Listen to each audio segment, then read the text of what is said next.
আজ ৪ঠা আগস্ট ২০২৪ তারিখে বর্ধমানের বিসি রোডের ওপর অবস্থিত সঙ্গম ম্যারেজ হলে অষ্টম আন্তর্জাতিক karate championship ২০২৪ Indian challenge cup এর পদক বিজয়ীদের দ্য মার্শাল আর্টস একাডেমি বর্ধমানের পক্ষ থেকে প্রশংসাপত্র ও পুষ্পস্তবক দিয়ে সংবর্ধনা দেওয়া হলো। সংস্থার সভাপতি রেনশি দেবাশিস কুমার মণ্ডল জানান, আন্তর্জাতিক মানের এই প্রতিযোগিতায় আমাদের সংস্থার ২৮ জন প্রতিযোগী ৯টি সোনা, ১১টি রূপো এবং ২০টি ব্রোঞ্জ পদক সহ মোট ৪০টি পদক জয় করেছে। এই সাফল্যে আমরা খুব গর্বিত, আনন্দিত ও উচ্ছ্বসিত।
Some people keep you out of it, okay?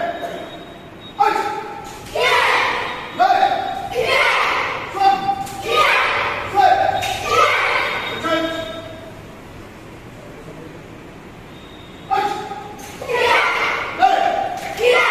Some! Yeah! Flip! Yeah! Attempt! What's that? Yeah, I'm going to keep.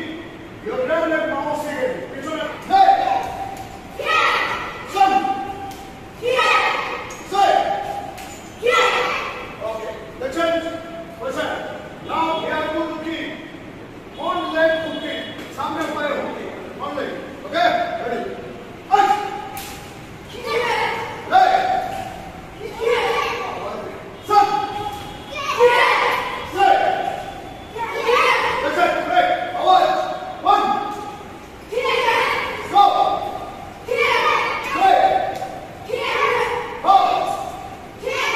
नाम क्या है? आप कितने दिन से कैराटे प्रैक्टिस कर रहे हैं? 11 साल से आप प्रैक्टिस कर रहे हैं। तो ये जो इंटरनेशनल कैराटे चैंपियनशिप है वहाँ पे आपने कौन सा मेडल जीता है? ओके, आपका आप कैसे लग रहा है आपका?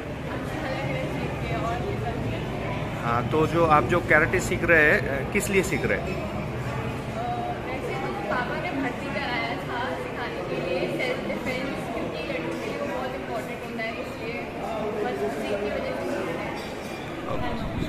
হ্যাঁ, আপনি গার্জেন হিসাবে আপনি যে ক্যারাটেতে আপনার বাচ্চাকে ভর্তি করেছেন সেটা কেন? এছাড়া তো অনেক গেমস ছিল, আপনি ক্যারাটেতেই কেন দিলেন?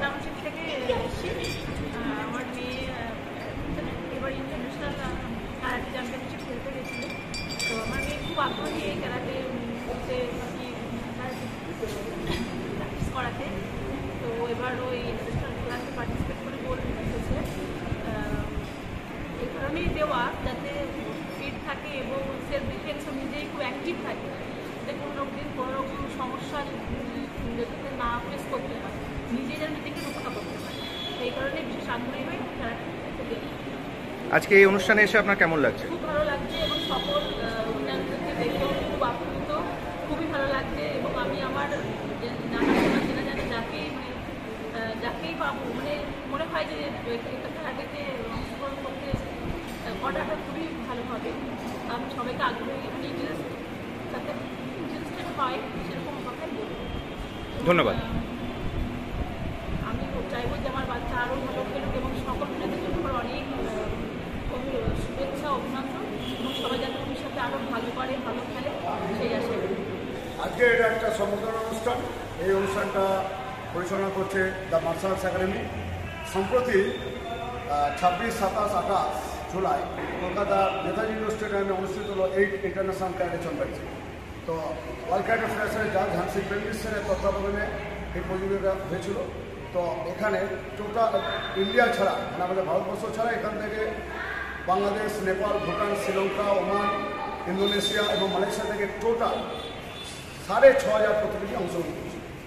তো আমাদের পূর্ব বর্ধমান ডিস্ট্রিক্টের দ্য মার্শাল আর্টস একাডেমি থেকে টোটাল 28 জন প্রতিযোগী অংশগ্রহণ করেছে। তার মধ্যে আমাদের সাফল্য খুব ভালো এসছে। টোটাল মেডেল এসছে আমাদের 40টা, 9টা গোল্ড, 11টা সিলভার এবং 20টা ব্রোঞ্জ। তো এখানে উল্লেখযোগ্য হচ্ছে আমাদের 3 জন গার্লস খুবই সুন্দর যাবে, এরা দুটোতে ডবল গোল্ড রেখেছে, শ্রেয়সী ঘোষ আর ঈশানী গুপ্তা আর মেঘনা রয়। এই 3টে মেয়ে আমাদের কাতা এবং কুমিতে এরা উভয় ইভেন্টই 2টো করে গোল্ড মেডেল নিয়ে এসছে। তো আমরা খুবই খুশি এই প্রতিযোগিতায় সুন্দর রেজাল্ট করার জন্য। তার জন্যই আমরা এখানে আজকে একটা সম্বর্ধনা অনুষ্ঠান করলাম। সমস্ত প্রতিযোগীদের আমরা মেডেল, সার্টিফিকেট এবং পুষ্পস্তবক দিয়ে এখানে সম্বর্ধনা জানাই। আজকে এখানে যেটা হলো সম্বর্ধনা অনুষ্ঠান, এখানে এরা খুব সুন্দর রেজাল্ট করেছে। এই রেজাল্টে আমাদের মার্শাল আর্ট একাডেমির সমস্ত অভিভাবকবৃন্দ এবং আমাদের পূর্ব বর্ধমানবাসী খুবই গর্বিত। আমি চাইছি আগামী দিনে এরা বিভিন্ন প্রতিযোগিতা আরও বড় বড় কম্পিটিশনে অংশগ্রহণ করুক, সেখান থেকে মেডেল উইন হয়েছে আমাদের জেলা স্তর, রাজ্য স্তর এবং দেশের নাম উজ্জ্বল করুক। আমার নাম দেবাশিস কুমার মণ্ডল, আমি দ্য মার্শাল আর্টস একাডেমির প্রধান প্রশিক্ষক। বর্ধমান থেকে কিটু রিপোর্ট, অগ্নি সংকেত নিউজ।